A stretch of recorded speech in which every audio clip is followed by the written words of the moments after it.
বাংলাদেশে হিন্দুদের ওপর ভয়ঙ্কর নাকি অত্যাচার হচ্ছে। দুর্গাপুজো নাকি করতেই দেওয়া হয়নি বাংলাদেশে। অনেক ক্ষেত্রে সেই ছবিও বিভিন্ন জায়গায় ভাইরাল হয়েছে। সংখ্যালঘুরা যেভাবে একের পর এক অভিজ্ঞতার কথা বলেছে তাতে রীতিমতো আতঙ্ক ছড়িয়ে পড়েছে। কিন্তু সব ক্ষেত্রে কাঠগড়ায় দাঁড় করানো হয়েছে ইউনূসের অন্তর্বর্তীকালীন সরকারকে। কিন্তু বাংলাদেশে হিন্দুদের উপর যে অত্যাচারের ঘটনা ঘটেছে তা সব সত্য বলে মানতে নারাজ মোহাম্মদ ইউনূস।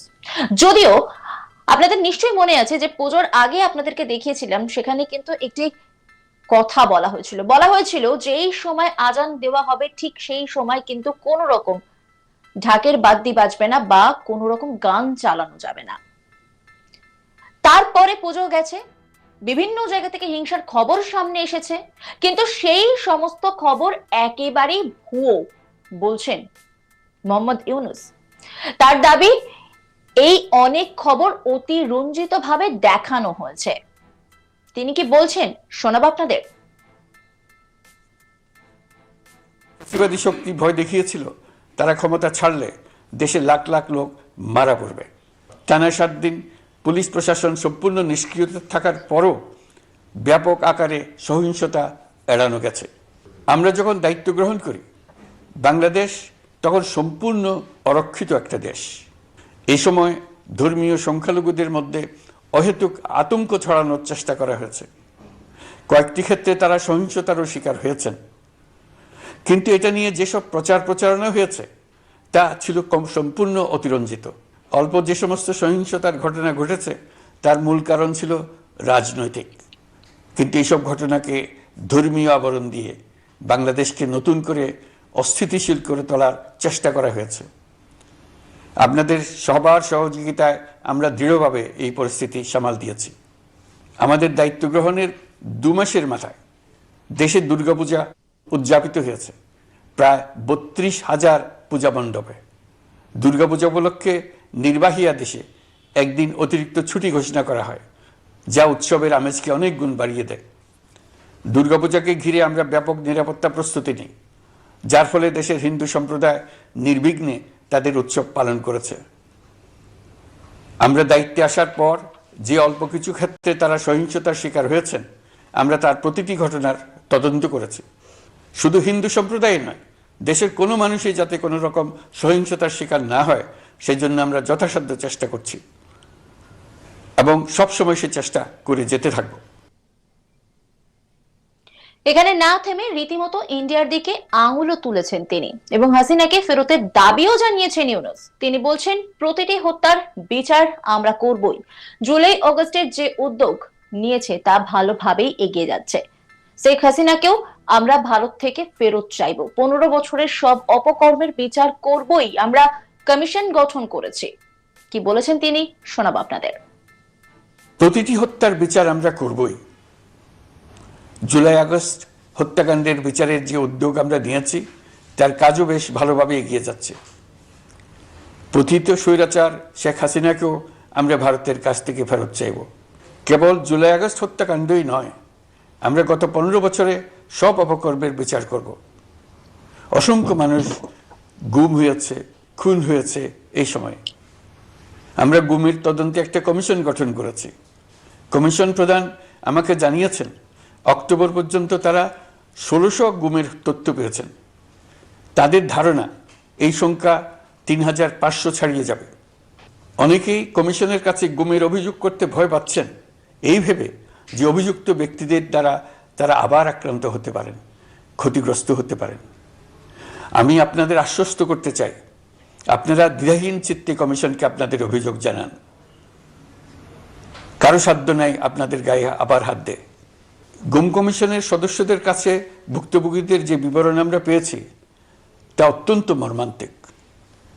জুলাই আগস্টের বিপ্লবের পর ছাত্রছাত্রীরা শহর বন্দরের দেয়ালে দেয়ালে তাদের মনের কথা লিখেছে। তাদেরও আগে যারা গুমের শিকার হয়েছে প্রতিটি গোপন আস্তানার দেয়ালে দেয়ালে তারা লিখে গেছেন তাদের কষ্টের মর্মস্পর্শী বিবরণ। তাদের এইসব কষ্টের কথা শুনে আমাদের হৃদয় কেঁপে উঠেছে। এসবের সঙ্গে জড়িতদের আমরা বিচারের কাঠগড়ায় দাঁড় করাবই। অভিযুক্ত যত শক্তিশালী হোক, যে বাহিনীরই হোক তাকে ছাড় দেওয়ার কোনো সুযোগ নেই। কেবল দেশে নয়, গুম, খুন ও জুলাই আগস্ট গণহত্যার সাথে জড়িতদের আমরা আন্তর্জাতিক আদালতেও বিচারের উদ্যোগ নিয়েছি। ইন্টারন্যাশনাল ক্রিমিনাল কোর্টের প্রধান কৌশলী করিম খানের সঙ্গে আমার এই ব্যাপারে ইতিমধ্যে কথা হয়েছে। আইন শৃঙ্খলা রক্ষাকারী বাহিনীগুলোর কোনো সদস্য কিংবা অন্য কেউ যাতে হত্যা, গুম সহ এই ধরনের কোনো অপরাধে জড়িয়ে পড়তে না পারে, এই জন্য আমরা গুম বিরোধী আন্তর্জাতিক সনদে স্বাক্ষর করেছি। আপনারা দেখেছেন জাতিসংঘের আন্তর্জাতিক মানবাধিকার বিষয়ক হাই কমিশনার ফলকার তুর্ক সম্প্রতি বাংলাদেশ সফর করেছেন। জাতিসংঘ জুলাই আগস্ট হত্যাকাণ্ডের তদন্তে আমাদের সহযোগিতার হাত বাড়িয়ে দিয়েছেন। ডিসেম্বর প্রথম সপ্তাহে তারা আমাদেরকে তাদের রিপোর্ট হস্তান্তর করার প্রতিশ্রুতি দিয়েছে। অতীতের গুমের ঘটনাগুলো তদন্ত কাজেও আমরা নিয়মিত তাদের সঙ্গে যোগাযোগ রক্ষা করে চলেছি। মানবাধিকার রক্ষায় সহযোগিতা করতে ঢাকায় তারা তাদের জনবল বাড়ানোর প্রস্তাব দিয়েছে। আমরা এই প্রস্তাব গ্রহণ করেছি। প্রিয় দেশবাসী, আমি আগেও জানিয়েছি, আবারও জানাচ্ছি, গণ অভ্যুত্থানে সকল শহীদদের পরিবারকে পুনর্বাসন করা হবে, একজনও বাদ যাবে না। সকল আহত শিক্ষার্থী, শ্রমিক, জনতার চিকিৎসার সম্পূর্ণ ব্যয় সরকার বহন করবে। আহতদের দীর্ঘমেয়াদী এবং ব্যয়বহুল চিকিৎসা এবং শহীদদের পরিবারের দেখাশোনার জন্য স্বাস্থ্য মন্ত্রণালয়ের নেতৃত্বে একটি পূর্ণাঙ্গ তালিকা প্রস্তুত করা হয়েছে।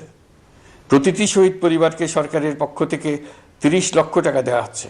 যারা বুলেটের আঘাতে তাদের দৃষ্টিশক্তি হারিয়েছেন, তাদের চিকিৎসার জন্য নেপাল থেকে কর্নিয়া আনার ব্যবস্থা করা হয়েছে এবং যাদের প্রয়োজন তাদেরকে সরকারের পক্ষ থেকে বিদেশে চিকিৎসার জন্য পাঠানো হচ্ছে। জুলাই অভ্যুত্থানের কোনো শহীদ এবং আহত ছাত্র, শ্রমিক চিকিৎসা সেবা এবং পুনর্বাসন পরিকল্পনা থেকে বাদ যাবে না। এটি অন্তর্বর্তীকালীন সরকারের অঙ্গীকার। তবে এই গোটা বিষয়ে দুর্গাপুজো নিয়ে যে অভিযোগ বাংলাদেশ থেকে এসেছে, তা যতই ইউনূস মানতে না চান না কেন, এই গোটা বিষয়ের উপর কিন্তু নজর রাখছে নয়াদিল্লি। এখন দেখার ভারতের তরফ থেকে কোনো ব্যবস্থা নেওয়া হয় কিনা, কারণ পুজোর আগে থেকে কিন্তু একটা চাপা উত্তেজনা তৈরি হয়েছিল সেখানে। বারবার সেখানকার সংখ্যালঘুরা বলছিলেন তাদের অত্যাচারের শিকার হতে হচ্ছে, এবং পাশাপাশি যে বক্তব্য রীতিমতো আপনাদের সামনেও আমরা তুলে ধরেছিলাম যে সেখানে বলা হচ্ছে যে সময় আজান দেওয়া হবে সেই সময় কিন্তু কোনো ঢাকের বাদ্যি বাজানো যাবে না। আর এই সমস্ত কিছুর পরেও কিন্তু মোহাম্মদ ইউনূস গোটা বিষয়টাকে মানতে নারাজ। বাংলাদেশে হিন্দুদের উপর ভয়ঙ্কর নাকি অত্যাচার হচ্ছে, দুর্গাপুজো নাকি করতেই দেওয়া হয়নি বাংলাদেশে, একেবারেই মানতে নারাজ মোহাম্মদ ইউনূস। নজর রাখুন আজ তাক বাংলার ইউটিউব স্ট্রিমিং এ।